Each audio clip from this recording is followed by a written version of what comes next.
कोई कहता है पत्नी से प्यार है, कोई कहता है पति से प्यार, कोई कहता है बच्चों से प्यार। लेकिन इसकी एक छोटी सी कथा सुनाऊं यदि आप आज्ञा करो तो, फिर आप लोग बताना कि कौन किससे प्यार करता है। सच्चाई बोल रहा हूं आज, ध्यान से सुन लेना, काम आएगी आपके।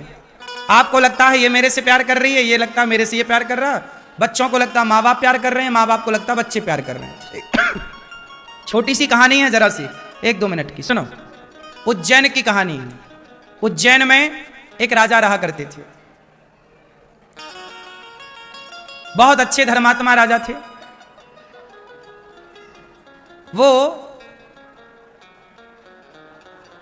ऐसे राजा थे कि अपनी पत्नी से बहुत प्यार करते थे। विक्रमादित्य, विक्रम संवत सुना होगा, विक्रमादित्य के भाई थे।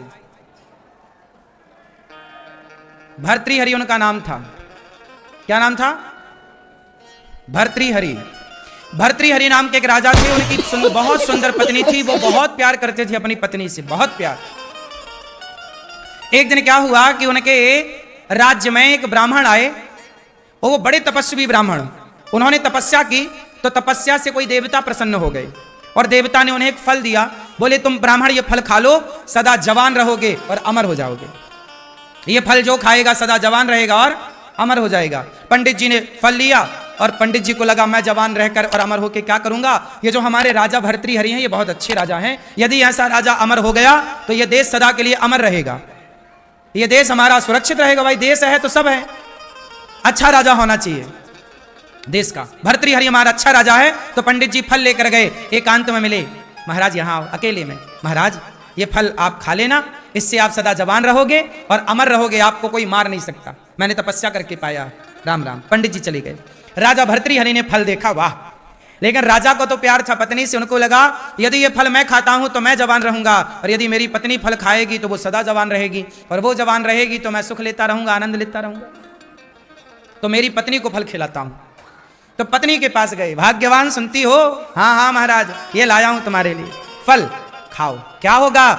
तुम सुंदर हो जाओगी और सदा जवान रहोगी, खाओ।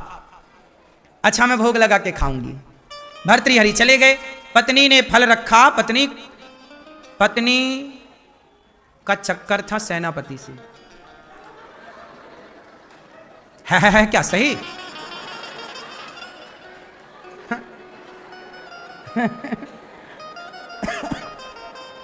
रानी का चक्कर किससे था? सेनापति को बुलाया चुपके से, आओ आओ जल्दी आओ, पीछे के रास्ते। हाँ बुलाया, बोले ये फल खाओ। बोले ये फल खा लो। क्यों? बोले ये फल खाओगे तो तुम सदा जवान रहोगे, और जवान रहोगे तो मुझे सुख मिलता रहेगा। राजा प्रेम करते हैं अपनी पत्नी से, और राजा की पत्नी रानी प्रेम करती है सेनापति से। राजा चाहता है मेरी पत्नी जवान रहे, और पत्नी रानी चाहती है कि सेनापति मेरा इससे चक्कर है ये जवान रहे, ये फल तुम खाओ।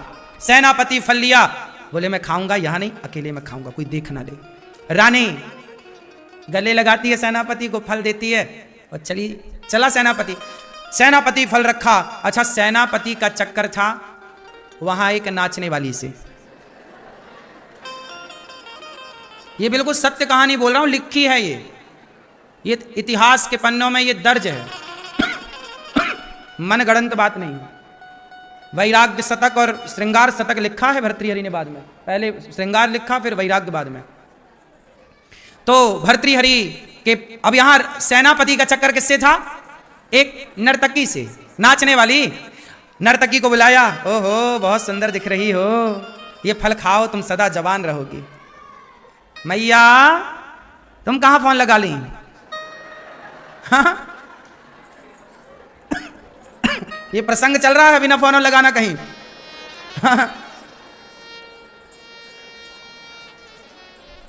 तो राजा के मंत्री ने क्या सोचा कि नर्तकी को बुलाऊं, उसे दूं। उसने कहा कि फल खाओ तुम बहुत सुंदर हो जाओगी और सदा जवान रहोगी, जवान रहोगी तो मुझे सुख मिलता रहेगा।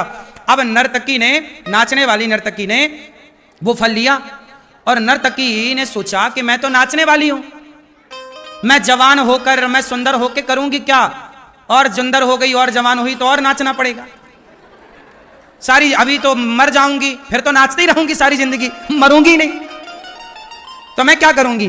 नर्तकी ने सोचा कि हमारे जो राजा हैं वो बड़े धर्मात्मा हैं, मतलब भर्तृहरि, मैं जिस राजा के राज्य में नाचती हूँ, हमारे राजा बहुत सुंदर हैं, बहुत योग्य हैं, बहुत अच्छे हैं, मैं अपने राजा को यह फल देती हूँ ताकि मेरा राजा अमर हो और मेरे राज्य की सीमा, मेरा राज्य सुखी रहे, जनता जनार्दन सुखी रहे। वो नर्तकी गई, महाराज की जय हो। हाँ नर्तकी बताओ, महाराज मैं आपसे मिलना चाहती हूँ। हाँ हाँ मिलो, आओ। फल निकाला, महाराज ये फल, अब तो राजा ये फल, बोले महाराज ये फल जो खाएगा सदा जवान रहेगा, सदा अमर हो जाएगा सदा के लिए। राजा बोले सो तो ठीक है, पर ये बता तेरे पास कहां से आया। अब देखो नर्तकी ने कहा महाराज मैं सेनापति से बड़ा प्यार करती हूं, मेरे सेनापति ने मुझे दिया। सेनापति को बुलाया, सेनापति ये फल तेरे पास कहां से आया। महाराज अपराध क्षमा करो, ओ रानी जी हमसे बहुत प्यार करती हैं। अब फल कहां से आया राजा को पता चल गया कि रानी को तो हमने ही दिया था। उस राजा को वैराग्य हो गया, तुरंत उसने घर का परित्याग कर दिया कि मैंने जिस स्त्री से प्रेम किया उस स्त्री को तो किसी और से प्रेम था, उस स्त्री ने जिससे प्रेम किया उससे तो किसी और से प्रेम था, उसने जिससे प्रेम किया उससे तो किसी और से प्रेम था। ऐसे ही है संसार का चक्र। आपको लगता है कि आप पति से बहुत प्रेम करती हो, आपका पति आपसे बहुत प्रेम करता है, नहीं। सच्चाई ये है हमें लगता है कि हम आपसे प्रेम करते हैं, पर आप किसी और से प्रेम करते हैं, वो किसी और से प्रेम करता है। सारी जिंदगी हम इस गलतफहमी में जीते हैं कि ये व्यक्ति हमसे प्रेम करता है। हर व्यक्ति अपने स्वार्थ को रखकर प्रेम करता है। आपसे स्वार्थ है तो प्रेम है, आपसे स्वार्थ नहीं है प्रेम नहीं। यही जीवन की सच्चाई है। कोई किसी से प्रेम नहीं कर रहा है, लग रहा है कि ये बहुत प्रेम कर रहा है, इसलिए कहता हूं प्रेम करना ही है तो जगत से नहीं जगन्नाथ से प्रेम कर लो, भगवान से प्रेम करो। स्त्री के साथ रहो, पुरुष के साथ रहो। मैया ये बात आज भी तो समाज में देखी जा रही है ना, कई पत्नियां अपने पति से छिपकर यारी कर रही हैं कि नहीं दूसरे से, और कई पुरुष अपनी पत्नियों से छिप कर दूसरे को कर रहे हैं कि नहीं। पत्नी को लग रहा है कि मेरा है, पर वो तो किसी और के चक्कर में है। सब जगह अब यही खेल चल रहा साहब। इसलिए इस गलतफहमी में बिल्कुल ना रहो कि आप जिससे प्यार करते हैं वो आपका है या आपकी है। कोई किसी को नहीं जान रहा है, कोई किसी के मन की जान ही नहीं सकता। इसलिए हमें किसी के मन की जानना भी नहीं है, और हम आपसे ये भी नहीं कहते कि आप हमसे ही प्यार करो, नहीं। हमें आपसे अब कोई उम्मीद नहीं है कि आप हमसे प्यार करें। अब हमने अपना मन आपसे हटाकर भगवान के चरणों में लगा रखा है। संसार धोखा दे सकता है, भगवान कभी धोखा नहीं दे सकते। प्यार ही करना है तो संसार से क्यों करें, करके भी क्या पाएंगे, भगवान से करें। सही है। ये पूरी कथा का निष्कर्ष ये निकला कि हम प्रेम भगवान से करें, चाहे स्त्री हो पुरुष हो। तुम बेटे से प्यार करती हो, कल को बेटे की पत्नी आएगी, बेटा अपनी पत्नी से प्यार करने लग जाएगा। तुम्हें लगता बेटा हमसे प्यार करता, नहीं, अब वो पत्नी की तरफ है। तुम अकेली ही रहोगी सारी जिंदगी, तुम्हें कोई प्यार करने वाला नहीं है। लोग कहते हैं हमसे कोई प्यार नहीं करता, क्यों करेगा कोई प्यार आपसे। ये बात सच्ची है, आप मानो ना मानो, पर आपसे, आप जितने लोग यहां बैठे हैं, आप लोगों से कोई प्यार नहीं करता। हम सबसे कोई प्यार नहीं करता। आपसे जो लोग प्यार करते हैं वो केवल अपने स्वार्थ की सिद्धि के लिए कर रहे हैं, वरना आपसे उनका क्या लेना देना है। कोई किसी पुरुष कर रहा है प्यार, वो आपसे नहीं कर रहा, आपसे उसे सुख मिलता है, इसलिए वो आपसे प्यार का अभिनय करता है। पत्नी को भी पति से गृहस्थी चलाने का एक सहारा मिलता है, बच्चों के लालन पालन का एक सहारा मिलता है। एक दूसरे के पूरक से हैं, पत्नी का पूरक पति, पति की पूरक, तो सबका एक स्वार्थ। अच्छा ये बताओ, पत्नी भी अपने पति से एक स्वार्थ से अटैच रहती है कि नहीं? बोलो, भले बारीक स्वार्थ हो, सूक्ष्म स्वार्थ, पर है ना कि नहीं? पत्नी का भी एक अपना स्वार्थ है पति से। जो पति कमाता है, गिफ्ट लाता है, उसे आप ज्यादा अच्छा पति मानती हैं। जो नहीं कमाता, उनकी पत्नियां बिल्कुल, देख लो उनका व्यवहार पति के प्रति कैसा है। तो व्यक्ति ऐसे ही है कि आपका स्वार्थ सिद्ध हो तो सब अच्छा है, और आपका स्वार्थ सिद्ध ना हो तो।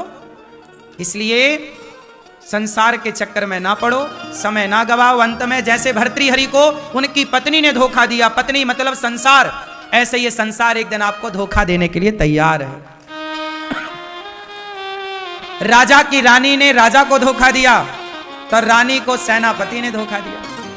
पुरुष को स्त्री ने धोखा दिया, तो स्त्री को पुरुष ने धोखा दिया। संसार में सब धोखेबाज हैं, सब आई लव यू कह कह के धोखा दे रहे हैं। बोलो हाँ कि ना? क्यों भैया, आपने आई लव यू किसी को बोला? सही बताओ, बोला तो होगा, पर आपका आई लव यू झूठा ही था। सबके आई लव यू झूठे होते हैं। तुम कितना भी आई लव यू 2 और 10 और 100 सबके झूठे हैं, सही है। इसलिए आई लव यू कहना है तो भगवान श्रीमन नारायण से, जगन्नाथ से, राम जी से आई लव यू कहो। प्रभु हम आपसे प्यार करें, और किसी से प्यार हो ये ना हमारा, हम चाहें भी तो हमारा मन किसी में ना लगे, आप में लगा रहे। संसार के साथ रहो, पत्नी पति के साथ बिंदास खुश रहो, अच्छे व्यवहार करो, पत्नी के साथ खुश रखो उसे, व्यवहार अच्छा हो, पर आई लव यू केवल भगवान से हो। सही है? क्योंकि मान लो इस बात को, कोई आपका नहीं है, कोई आपसे प्यार क्यों करेगा? कोई आपसे प्रेम, कोई आपसे प्यार क्यों करेगा? क्यों करेगा कोई आपसे प्यार? अच्छा ये बताओ, आपके शादी के पहले आपकी पति ने आपकी फोटो देखी थी कि नहीं? 4 लड़कियां रखता सामने फोटो, एक की वाली पसंद है, यार ये थोड़ा काली है, सांवली है, ये थोड़ा ऐसी है, वैसी है, ये अच्छी है। मतलब उसने आपको पसंद नहीं किया, आपकी सुंदरता को पसंद किया था। बोलो हाँ, आपने भी कोई लड़का पसंद थोड़ी किया था पति, अरे अच्छा पैसे वाला है, सुंदर है, आपने भी तो पैसे पसंद किए थे, काम धाम करता है करने वाले को पसंद किया था। आपने लड़की पसंद की, उसमें सुंदरता थी, अरे बहुत पसंद आई, लेकिन वो सुंदरता उस लड़की में सदा ना रहेगी। जब तक सुंदरता रहेगी तब तक वो आपको प्रिय लगेगी, पर एक टाइम बाद सुंदरता तो सबकी चली जाती है।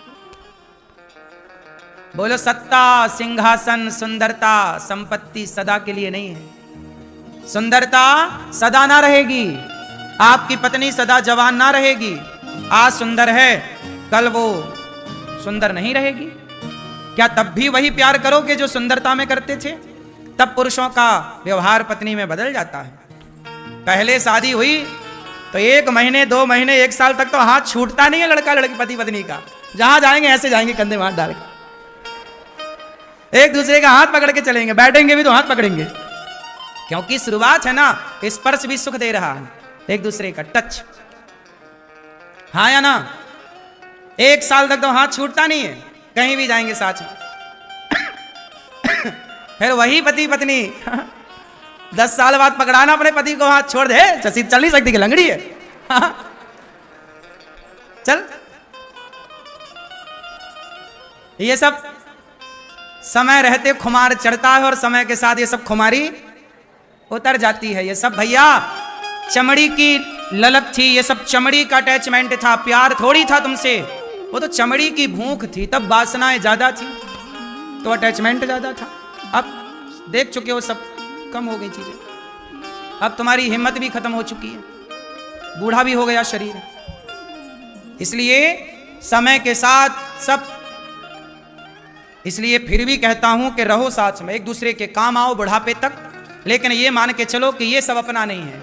मेरे तो गिरधर गोपाल दूसरो ना कोई, यही सत्य है।